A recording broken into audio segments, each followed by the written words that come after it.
जो कुछ कहूँगा झूठ कहूँगा और झूठ के अलावा कुछ नहीं कहूँगा। फोटोग्राफर साहब फोटो दे रहे हैं, सामने से लीजिए, इधर के हिस्से का आप क्या करेंगे?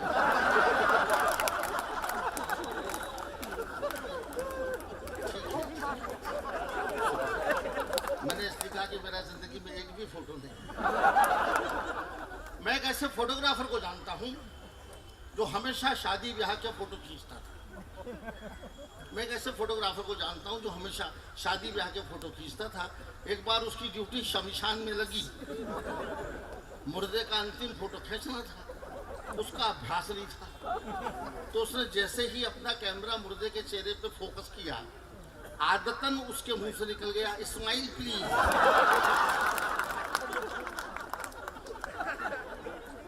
ऑफर इतना जोरदार था कि मुर्दा भी मुस्कुरा दिया।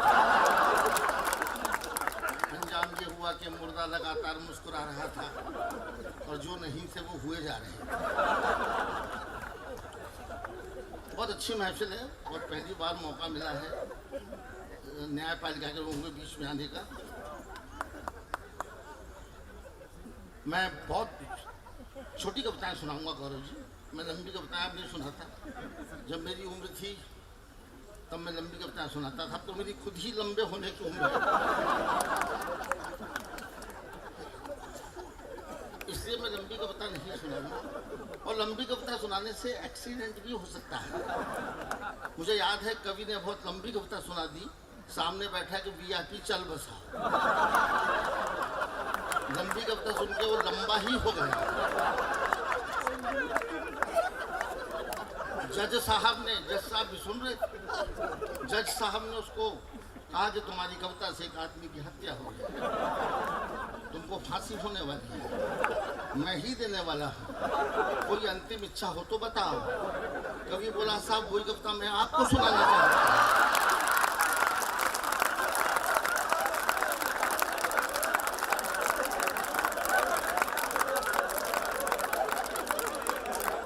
जज साहब ने उसको 22 बरी कर दिया।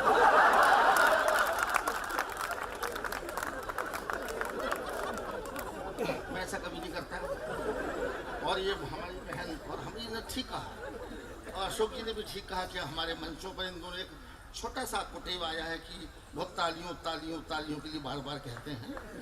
ऐसा होने लगा है। बहन ने भी काफ़ी तालियां बजवाई। मैं उनसे पूछना चाहता हूँ आपने इतनी तालियां क्यों बजवाई? ये लोग क्या ताली बजाने वाले?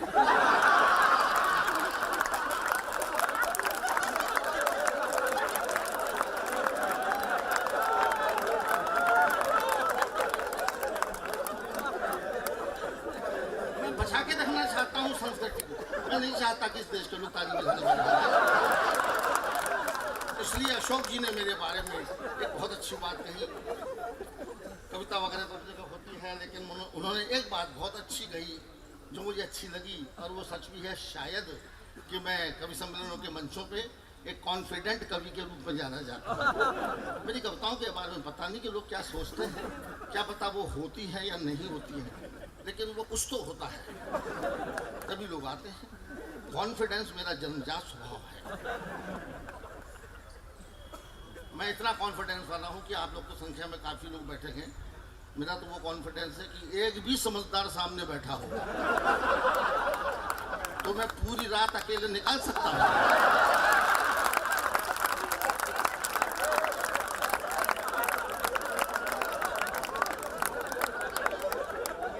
अभी बरेली में प्रोग्राम था, वसीम साहब से पूछिएगा। बरेली में उत्तर प्रदेश में तो बहुत भीड़ आती है साहब, और रात रात भर के कार्यक्रमों की परंपरा है। सुबह हो जाती है और काफ़ी लोग आते हैं। तो बरेली में प्रोग्राम था, मुशायरा था, कवि सम्मेलन था और मैं भी था। 60,000 आदमी पंडाल में था और 60 कवि मंच पर थे। अब मेरा नंबर तो लगभग आखिरी में आता है क्योंकि मैं सीनियर सिटीजन भी हो गया। तो रात के 8 बजे शुरू होने वाले प्रोग्राम में जब मेरा नंबर माइक पे आया तब सुबह के 4 बज रहे थे और पंडाल में केवल 2 लोग बचे थे, एक सुनने वाला, दूसरा सुनाने वाला। कोई और होता तो बेहोश हो जाता, लेकिन मैं तो जैसा कि बताया जाता कि मैं कॉन्फिडेंस वाला हूँ, मैं ना घबराया। और मैंने कॉन्फिडेंस से काम किया और सामने बैठे एकमात्र श्रोता से मैंने कहा कि आप जरूर मेरे लिए बैठे थे। वो बोला नहीं, आपके बाद मेरा नंबर है।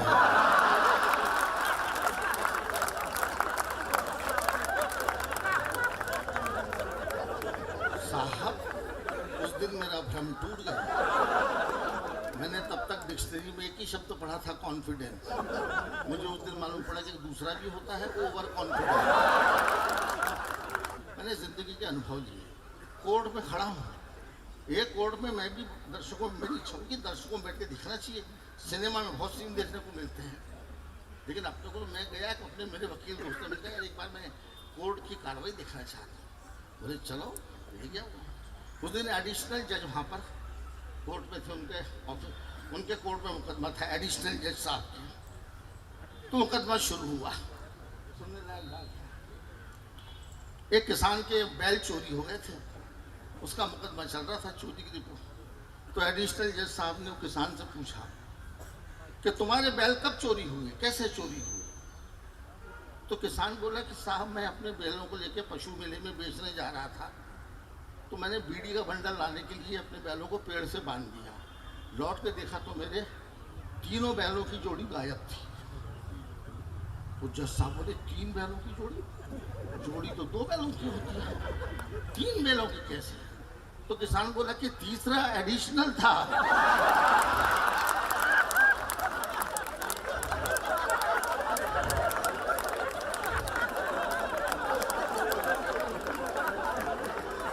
इतना पढ़ा लगे तो लिखा तो किसान भी था। मैं ईमानदारी से जो वहीं से लाया हूँ, तो कुछ नहीं करता, जाता हूँ, देखता हूँ, हो जाता है। ऐसा हो जाता है। आइए बहुत थोड़ा सा मैं आपको सुनाऊंगा, कुछ आलपिने सुना देता हूँ ताकि आप वहाँ तक पहुँचें। हालांकि मैं बहुत देर तक सुना सकता हूँ, लेकिन नहीं, मैं चाहता हूँ कि आप फिर अगले साल भी आ सकें, जैसा कि मैंने आपसे कहा। कुछ आलपिने हैं, सुना देता हूँ। आलपिने मेरी और माइक्रो कविताएं हैं, छोटी छोटी हैं कि शेर शेरनी से नहीं। आपने मेरा वो देखा, एक हंसी का पहलू देखा, अब आप मेरा दूसरा पहलू देखिए। हर सिक्के के 2 पहलू होते हैं। एक पहलू आपने देखा कि मैं हंसा सकता हूँ, और दूसरा पहलू ये है कि मैं आपको सीरियस भी कर सकता हूँ और चुटकियाँ दे सकता हूँ। आइए मैं आपको आलपिने सुनाता हूँ। ये मेरा एक नया कारनामा है, एक नई किताब मेरी आ रही है जिसका शीर्षक है आलपिन, और हर पेज पर 2.5-2.5, 3-3 पंक्तियों की कविताएं हैं बस। कोई भी कविता 4 लाइन से ज्यादा की नहीं है। अब उसमें कुछ इशारे हैं, सुन लीजिए दोस्तों। शेर शेरनी से नहीं डरता, जानवर और आदमी में क्या फर्क है? शेर शेरनी से नहीं डरता क्योंकि प्यार करता है, शादी नहीं करता। अब ये दूसरे मिजाज की सुन रहे हैं। शेर शेरनी से नहीं डरता क्योंकि प्यार करता है, शादी नहीं करता।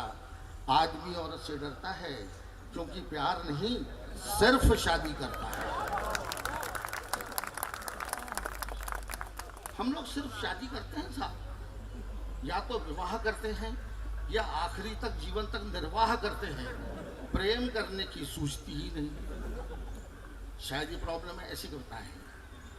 शेर शेरनी से नहीं डरता क्योंकि प्यार करता है, शादी नहीं करता। आदमी औरत से डरता है क्योंकि प्यार नहीं, सिर्फ शादी करता है। सरकारी दफ्तर का सीन सुना रहा हूं। अफसर लोग कैसी बात करते हैं। बड़े अफसर ने छोटे को डांटा, बड़े अफसर ने छोटे को डांटा, आप निकम्मे हैं, एकदम गधे हैं। छोटा बोला ठीक कहते हैं सर, आप मुझसे बड़े हैं।